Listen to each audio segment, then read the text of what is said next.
friends, welcome back to Food Prep Guide. We are back in the kitchen today with another canning tutorial, and this one is especially exciting because this is a long-awaited video, one that has been requested by several of you, and that is pineapple zucchini. If you are new here, what in the world am I talking about pineapple zucchini? And it is basically the process of making your zucchini taste like canned pineapple. I have a couple jars left over from last year's harvest, so here's what the finished product looks like. This is what we'll be creating today. It's just some chunked zucchini, but it tastes like canned pineapple. Now, you can use whatever type of zucchini that you want. I know the traditional zucchini is your dark green, like Black Beauty style zucchini. I have switched to growing this zucchini rampicante over the years. This is also known as trumpet squash. It's also known as trombacino or trombacino, something like that. It goes by many names, but it is a vining zucchini that grows in like this hook type shape, and because it's vining, it can be trellised, which means it's a lot easier to maintain, a lot easier to keep healthy when things are trellised and they're getting plenty of airflow. It's a lot easier to find those squash bugs. So because of all of those things, I tend to get far larger harvests out of this vining type of zucchini. So that's what I'm going to be using today.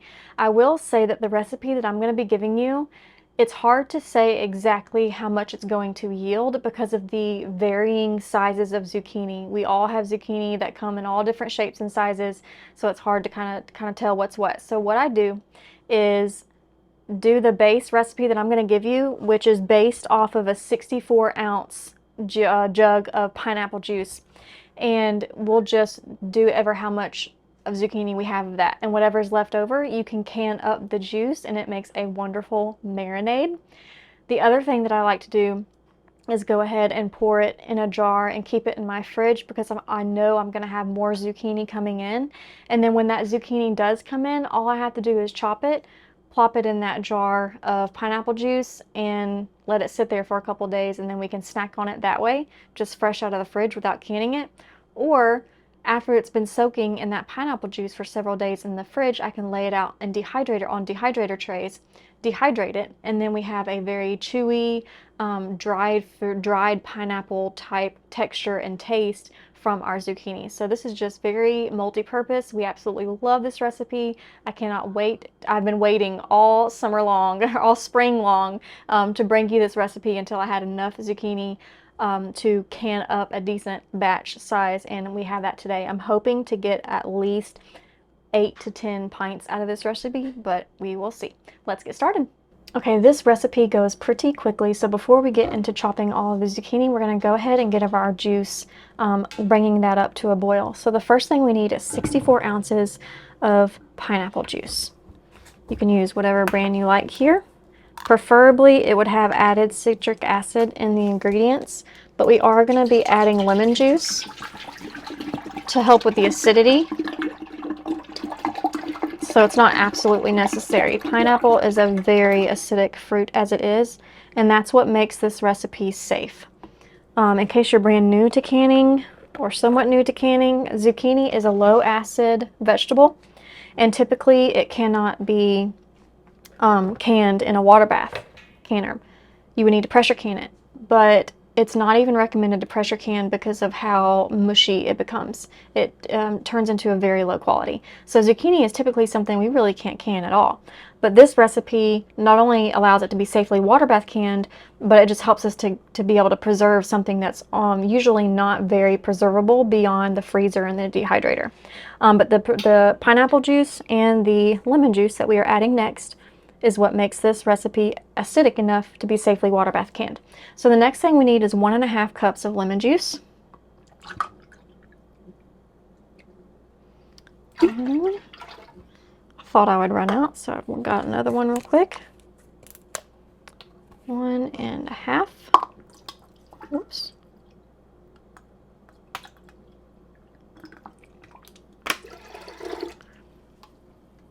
Okay, whoops, I meant to do my sugar first so I could use the same measuring cup. But I don't want to get a wet cup inside. Okay, I needed to grab a different measuring cup for my sugar. Okay, so now we need 3 cups of sugar. This again helps with the preservation process, but it also helps the end products not be extremely tangy.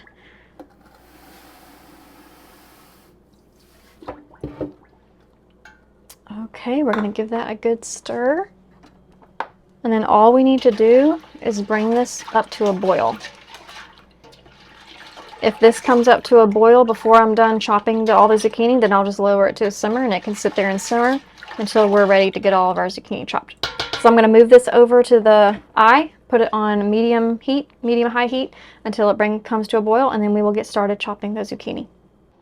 Okay, so to cut our zucchini, we will want to cut both ends off. And if you are using a traditional like a Black Beauty zucchini, you would want to cut your zucchini lengthwise and scoop the seeds out. One of the reasons why I really love this variety is because all the seeds are in this bulbing end right here, so I'm just going to cut that part off. And then we need to peel the zucchini. So I have a couple of zucchini spots that are just have a little, like, some damage. It's not dirt, it's like a, I don't know, it's hard to explain. I have to kind of dig it out with my fingernail. But as you know, with a vegetable peeler, it's easy enough to go over any bad spots multiple times to clear that out. So that's what I'm going to do. But you just want to peel the zucchini.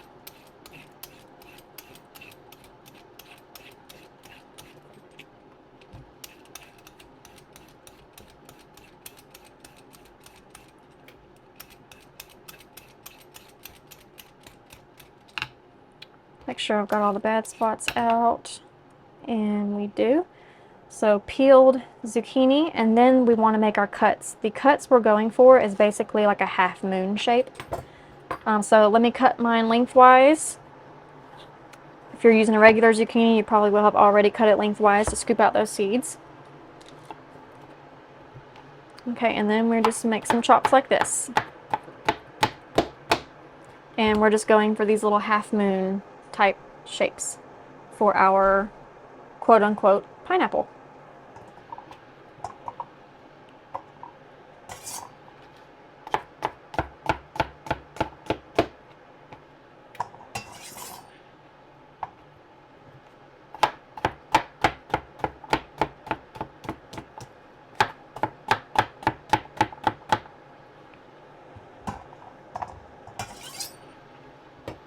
Okay, and I'm just going to continue doing that with all these zucchinis, cutting the ends off, peeling them really well, making sure all the blemishes are gone, and then cutting them into these half moon shapes, and we'll be back when I've got all these cut.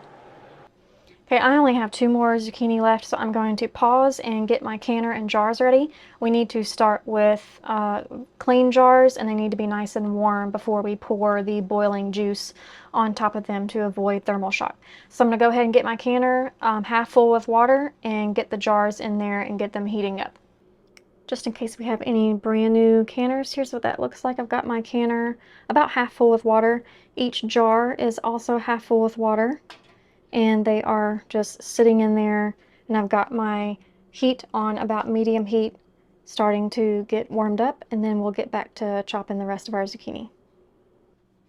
Okay, here's how much zucchini we had ended up with. It was actually higher than this. I went to pour it into the juice and forgot that I was filming. So in case I didn't mention it, I did have 8 zucchini, but like I said, it's really hard to give you an exact amount because of the really wide variation that there is in sizing of zucchini. But this is a pretty big strainer bowl, and it was heaping when I went to pour it in here. But once we get everything chopped up, we just need to pour it into the juice and allow it to simmer for 20 minutes. Remember that the juice should have come up to a boil before this point. It came to a boil while I was chopping, and then I lowered it back down to a simmer, but it is important to bring that juice to a simmer before, or excuse me, to a boil before lowering it to a simmer. So I'm just going to stir this around, make sure everything is submerged under that juice, and then I'm going to put the lid on, and we will simmer it for 20 minutes before moving forward. Okay, our pineapple zucchini has just finished simmering. I've got it right over here sitting on a hot pad, and now it's time to fill our jars. We need a funnel to keep our rims nice and clean, and we'll fill up to 1/2 inch headspace.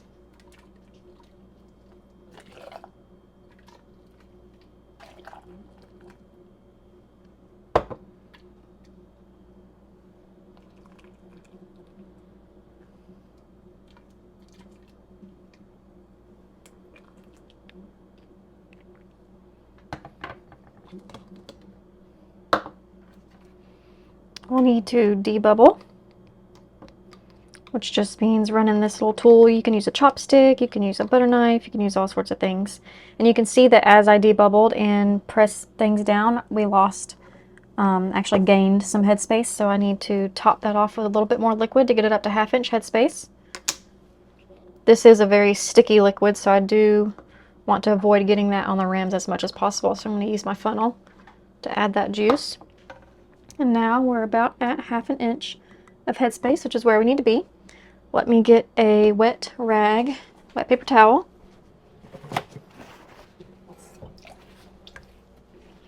And we need to wipe our rims. Anytime you're working with something kind of sugary, it's really important to wipe your rims because that sugar gets really sticky and it can prevent your lid from sealing.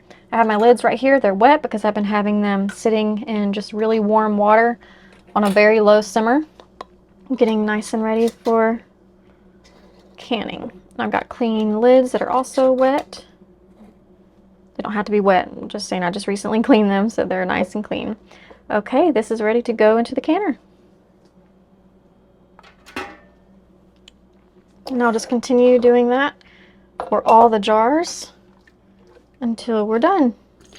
I have 7 jars here that I washed and prepared, but I've got more going in my dishwasher because I think I'm going to end up with more than 7 pints, which would be really nice.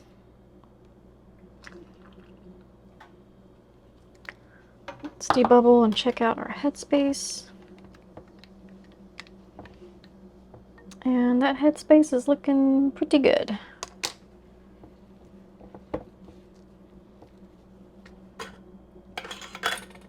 Clean lid, clean ring. Put it to fingertip tight, which means we're not going to screw it all the way, just to the point of resistance. And I usually go just a 1/4 turn more. Ready to go in the canner.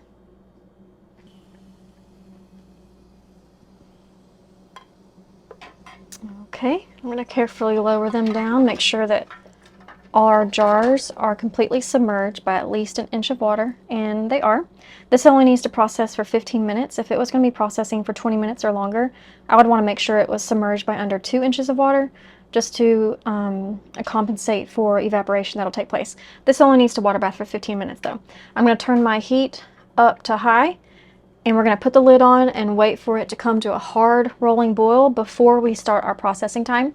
Remember, if you live at 1,000 feet elevation or higher, or if you live higher than 1,000 feet elevation, you'll need to water bath process for longer. They have charts on the National Center for Home Food Preservation website, and you can check your elevation and see how much longer, how many more minutes you need to add to your processing time. I'm below 1,000 feet elevation, so it's just 15 minutes.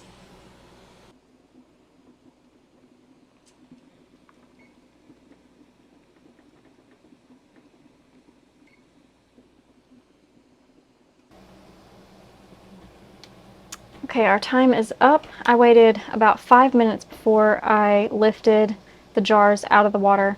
As soon as the time is up, I turned the heat off, I removed the lid, and then I let the jars just sit there for about 5 minutes so that we can try to avoid sudden temperature changes. But we ended up with 10 pints. We have 7 in this, wait, 1, 2, 3, 4, 5, yeah, 7 in this one, and I've got 3 going in my steam canner over there. But here's how they turned out.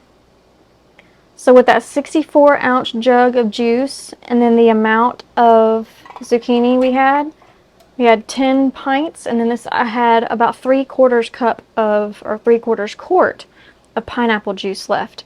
So hopefully that gives you kind of a frame of reference of what you can expect from this particular recipe. If you would rather dehydrate this instead of can it, we do have a video on how to make dehydrated pineapple chunks, and we'll link that up on the screen somewhere right about here. We'll see y'all next time. Bye!